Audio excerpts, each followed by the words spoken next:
Começa agora o programa Revitalizar, realizado e desenvolvido pela Igreja Evangélica de Confissão Luterana no bairro dos Pires, em Limeira, São Paulo. Revitalizar é o processo de transformação da vida, da família e da fé, por meio da Palavra de Deus.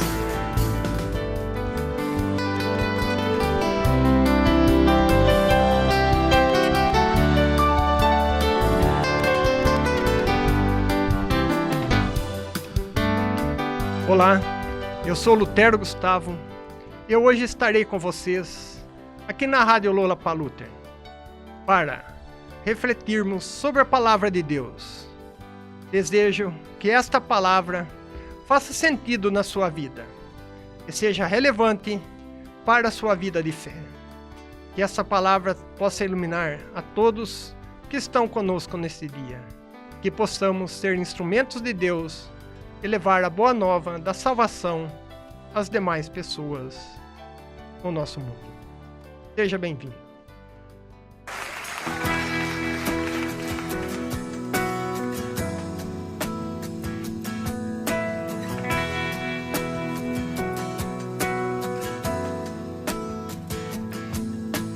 Luz do mundo, vieste à terra pra que eu pudesse te ver. Tua beleza me leva a adorar-te. Quero contigo viver. Vim para adorar-te, vim para prostrar-me, vim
És totalmente amável, totalmente digno, tão maravilhoso para mim.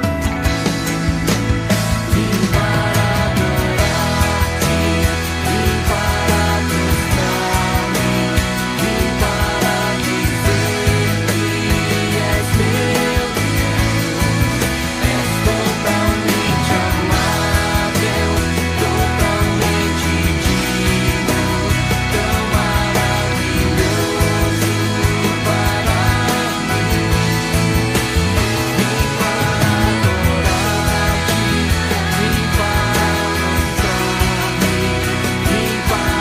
dizer que és meu Deus. És totalmente amável, totalmente digno, tão maravilhoso para mim. Vim para adorar-te, vim para mostrar-me, vim para dizer que és meu Deus. És totalmente amável, totalmente digno, tão maravilhoso Vim para adorar-te, vim para prostrar-me, vim para dizer que és meu Deus. És totalmente amável, totalmente digno, tão maravilhoso para mim. Vim para adorar-te, vim para prostrar-me, vim para dizer que és meu Deus. És totalmente amável, totalmente digno, tão maravilhoso para mim.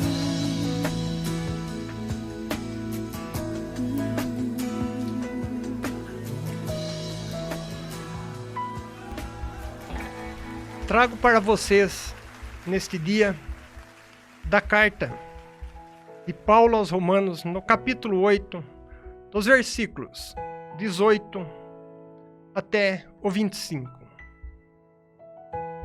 A glória futura. Eu penso que o que sofremos durante a nossa vida não pode ser comparada de modo algum com a glória que nos será revelada no futuro. O universo todo espera com muita impaciência o momento em que Deus vai revelar o que os seus filhos realmente são. Pois o universo se tornou inútil, não pela sua própria vontade, mas porque Deus quis que fosse assim. Porém, existe esta esperança. Um dia, o próprio universo ficará livre do poder destruidor que o mantém escravo e tomará parte na gloriosa liberdade dos filhos de Deus. Pois sabemos que até agora o universo todo geme e sofre como uma mulher que está em trabalho de parto.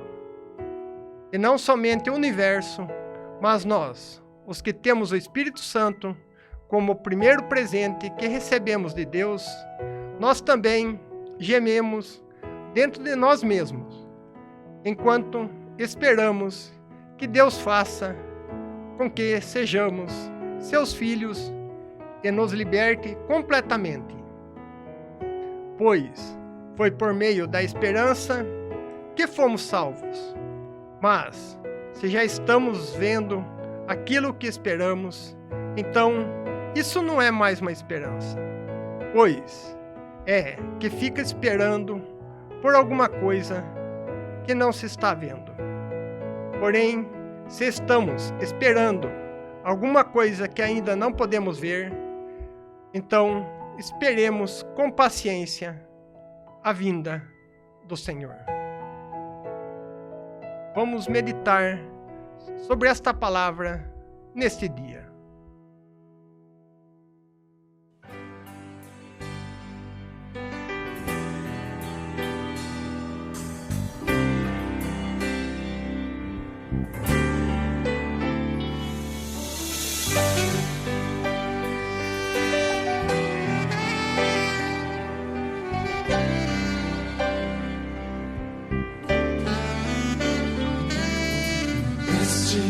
é meu desejo, Senhor, te honrar com meu coração, te adorar.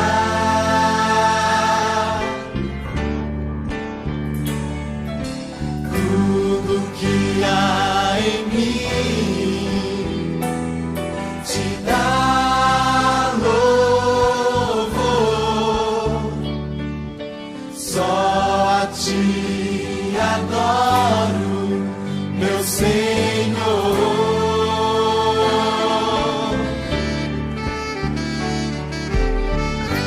Toma o meu coração e toda a minha alma, eu vivo só pra ti, sempre que eu respirar, cada vez que eu acordar, faz o teu querer em mim.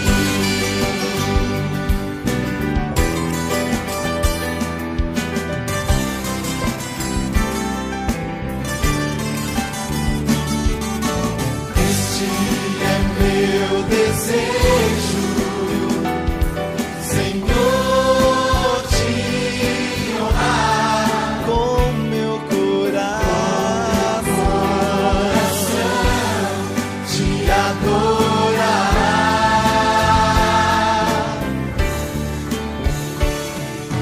Tudo que há em mim te dá louvor, só a ti adoro, meu Senhor, meu Senhor. Toma o meu coração, toda a minha alma, eu vivo só pra ti, sempre que eu respirar, e cada vez que eu acordar, faz o teu querer em mim. Toma o meu coração, toda a minha alma, eu vivo só pra ti, sempre que eu respirar, e cada vez que eu acordar, faz o teu querer em mim. Toma o meu coração e toda a minha alma, eu vivo só pra ti, sempre que eu respirar, e cada vez que eu acordar, faz o teu querer em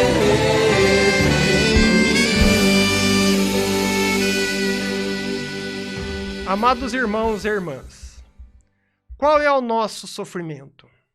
Quais são as nossas expectativas para o futuro?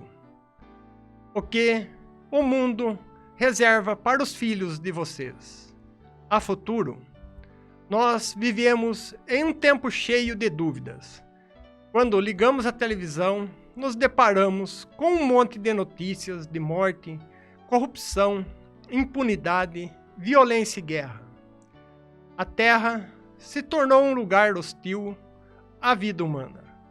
Viver se tornou uma tarefa difícil. Na verdade, parece que estamos sobrevivendo. De onde vem tudo isto? Tudo tem a sua origem em Adão e Eva. Ao desobedecerem à ordem de Deus, tornaram a sua natureza pecaminosa. Assim, todos somos pecadores desde Adão e Eva. Eles abriram o precedente para que o mal e o pecado agissem neste mundo, mesmo que tenham encontrado o amor e o cuidado de Deus. Ainda assim, o pecado se tornou uma marca que foi passada de geração após geração. Todos nascemos debaixo do sinal do pecado, quer queiramos ou não. O apóstolo Paulo diz em Romanos 3,23: todos pecaram e carecem da glória de Deus. Adão, Eva, Moisés, Davi, Jonas, Isaías, Pedro e Paulo, e assim por diante. Nessa constante desobediência, não apenas nos afastamos de Deus, mas também estraga toda a criação de Deus. Como diz Isaías, nossos pecados fazem separação entre nós e Deus. Quando descumprimos a vontade de Deus, nos distanciamos da sua presença. A verdade é que Deus não se afasta de nós, mas nós insistimos em nos afastar de Deus. Este é o veredito de Deus como juiz. Somos pecadores e precisamos da sua graça. Nossos pecados nos afastam, não somente a nós mesmos, mas nossas famílias, nossa sociedade e também o mundo em que vivemos. Toda a criação está debaixo do pecado. A perfeita criação de Deus se tornou um paraíso perdido, algo da qual sentimos falta, mesmo sem nunca o termos conhecido em perfeição. Nós sentimos falta do paraíso, mesmo nunca tendo colocado nossos pés nele. Sentimos falta de algo que nos possa preencher o nosso vazio interior e dar sentido verdadeiro à nossa vida. O pecado, ele nos afasta de Deus, mas a esperança, a criação, geme as dores de um parto. As mulheres que tiveram um parto normal devem imaginar como essa dor é imensa. A criação de Deus sofre tanto que sente dores como a de um parto. Nossa desobediência afetou a tudo o que Deus criou para nós. A criação não pecou, mas sofre por causa de nossos pecados. A criação é dádiva, mas por causa do pecado, nós a pisoteamos e destruímos. No fim, as consequências deste pisotear podem voltar contra nós mesmos. Talvez, muitas vezes, tem visto que, estando diante de uma das maiores estiagens dos últimos tempos, estamos vivendo, em 2021, essa falta de água e até mesmo apagões elétricos e outros males maiores. Entretanto, ainda parecemos adormecidos para as questões ambientais. Parece que enquanto a situação não se torna extrema, negaremos sermos acordados para uma vida ecológica e cuidar da natureza, e para termos uma economia onde todos possam ter o seu pão a cada dia. Quando Paulo escreveu a sua carta aos Romanos, não havia aquecimento global, derretimento de geleiras ou estiagem como deste ano. Porém, Paulo já constatou, naquela época, que a criação de Deus sofre com a devastação e com o nosso pecado. Deus criou tudo o que existe no mundo e colocou o ser humano, em Adão e Eva, como cuidadores do que havia criado. Mas, após a queda, passamos apenas a consumir a criação em nosso próprio benefício. Passamos a destruir a perfeita ordem de Deus. Fomos colocados como jardineiros da boa criação de Deus, mas passamos a dominá-la e consumi-la conforme nossos propósitos e interesses. Na mente humana, a criação passa a ser do domínio de Deus e não de seres humanos, mas o homem destrói a criação. O ser humano colocou a si mesmo como seu Senhor. O Senhor que pensa ter feito a criação e tudo o que há no mundo. O ser humano passou a querer brincar de Deus, o Deus da criação. Fomos convencidos pelo consumismo que queremos ter mais do que precisamos. Com isso, a boa criação é manipulada e destruída, como se estivesse aí apenas para satisfazer os nossos interesses. Nós, como cristãos, habitamos no mundo caído pelo pecado. Vivemos em um mundo que geme e sofre. Parece não haver expectativa de amanhã. Há tragédias após tragédias. Neste caos em que vivemos, haverá a possibilidade de um futuro melhor? Neste vazio, o que sentimos e não conseguimos preencher, para onde olhar e procurar algo verdadeiro para ver? Paulo nos dá a direção. Ele nos consola e consola a comunidade que estava em Roma. E também hoje ele traz esta palavra de esperança a nós. A esperança em Cristo aponta para um amanhã melhor e maior. Esperança significa apostar no futuro, ainda que seja de completo desapontamento. A esperança surge de forma que a expectativa no sofrimento e na dor não é uma constante. E sim, é durante uma doença que temos esperança de melhorar. É durante um problema que temos esperança em alguma solução. É na dificuldade que temos esperança em tempos de facilidade. Do contrário, não haveria o que esperar. Quando tudo está bem, não há pelo que esperar. Para quem está tudo bem, não tem esperança. A esperança é algo para quem geme e sofre. Dizem que a esperança é a última que morre. Mas, biblicamente falando, esperança que morre não é esperança. A esperança, ela é viva e nos mantém em movimento. Quando há um problema, não nos entregamos, mas agimos com todo o que temos à nossa frente. A esperança nos leva a agir hoje e sempre. Ela nos leva a esperar no amanhã e nos faz lutar hoje. Há muitas falsas esperanças no mundo. Esperanças que morrem, mas não aparecem como esperança em Cristo. E nos levam ao desespero. Nós, como cristãos, somos pecadores e habitamos em um mundo que geme as dores de um parto. Mas a nossa esperança está em Cristo. Nós levamos a olhar para muito além. Olhamos para o futuro com a esperança da nova criação de Deus. Novos céus e nova terra, onde habitaremos para sempre em paz com o nosso Senhor Jesus Cristo.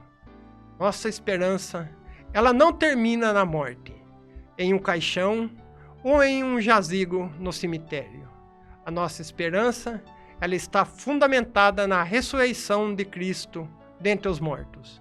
Sem isso, somos os mais infelizes de todas as pessoas, diz Paulo em 1 Coríntios, no capítulo 15, versículo 19. Nós habitamos em um mundo mau, mas não estamos sozinhos. O Espírito de Deus habita entre nós e traz a esperança de Deus para junto de nós, não como um fantasma ou uma energia a perambular por aí, mas como a presença poderosa do próprio Deus entre os seres humanos. O Espírito Santo é consolador, é quem nos consola e em meio aos sofrimentos do tempo presente, não é uma mera energia positiva, recebida ou enviada, mas a presença real daquele que sofreu por nós na cruz e que por isso mesmo sofre hoje em nós mesmos. O Espírito Santo é quem nos concede a esperança. É como ele o faz. A esperança traz o futuro para o presente, traz o amanhã para o hoje. A esperança faz com que já hoje possamos viver e sentir a paz que ele tem prometido a nós no futuro. A esperança cristã traz a paz da nova criação para dentro da velha criação em que nós vivemos hoje.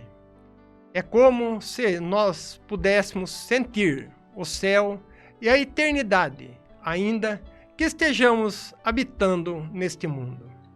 Aqui e agora sentimos um pouco do que há de vir.